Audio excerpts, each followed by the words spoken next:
पूरे भारत में लागू किया था।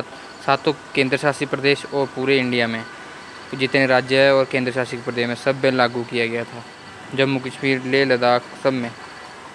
तो अगला है मोटर वाहन अधिनियम 1988 में की धारा 1 में क्या बताया गया है। तो क्या बताया गया है? विस्तार के बारे में, अधिनियम लागू होने के बारे में, संक्षेप के नाम के बारे में, तो उपयुक्त सभी के बारे में बताया गया है धारा 1 में। चलते हैं अगला, देखते हैं अगला कौन सा है। मोटर वाहन अधिनियम 1988 में धारा 2 में किसका उल्लेख किया गया है? तो किसका उल्लेख किया गया है? परिभाषाओं के बारे में उल्लेख किया गया है। परिभाषाओं के बारे में उल्लेख किया गया है धारा 2 में। तो देखते हैं अगला क्वेश्चन कौन सा है। अगला क्वेश्चन है वाहन अधिनियम 1988 में लाइसेंस की परिभाषा का उल्लेख कौन सी धारा में किया गया है? तो धारा 2 में लाइसेंस की परिभाषा का उल्लेख किया गया है। तो पीछे भी मैंने आप बताया कि धारा 2 में किसका उल्लेख किया गया है? तो परिभाषाओं का उल्लेख किया है। तो इन्होंने क्वेश्चन बना के पूछा है आगे। तो आगे चलते हैं। मोटर वाहन अधिनियम के तहत भारी वाहन में आते हैं, कौन से आते हैं?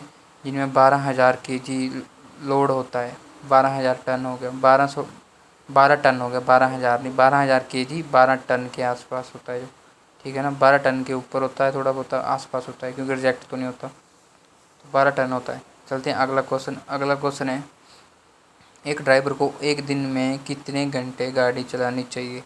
जो इनसे पूछ रहे हैं कि रूल एंड रेगुलेशन के हिसाब से पूछ रहे हैं कितने घंटे उसको ड्यूटी देनी चाहिए। तो उसको 8 घंटे गाड़ी चलानी चाहिए, उसके बाद उसको रेस्ट करनी चाहिए। दिन में 24 घंटे में 8 घंटे, दिन में 8 घंटे, ठीक है।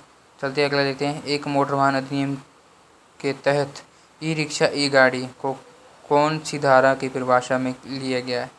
कौन सी धारा में? देखा धारा 2 ही है, परिभाषा पूछी गई है ना। धारा 2 क में लिया गया है। कौन सी? धारा 2 क में। परिभाषा 2 ही है उनकी। कौन कौन सी आपको पता है? मैंने पहले भी बताया, अगर पीछे आगे बता चुका हूँ। चलते हैं अगला देखते हैं। किस धारा के अंतर्गत चालक लाइसेंस का निवारण किया गया है? किस में किया गया है इसका लाइसेंस का निवारण? धारा 3 में निवारण किया गया है। लाइसेंस का जो निवारण किया गया है वो धारा 3 में किया गया है। अगला क्वेश्चन देखते हैं। अगला क्वेश्चन क्या है?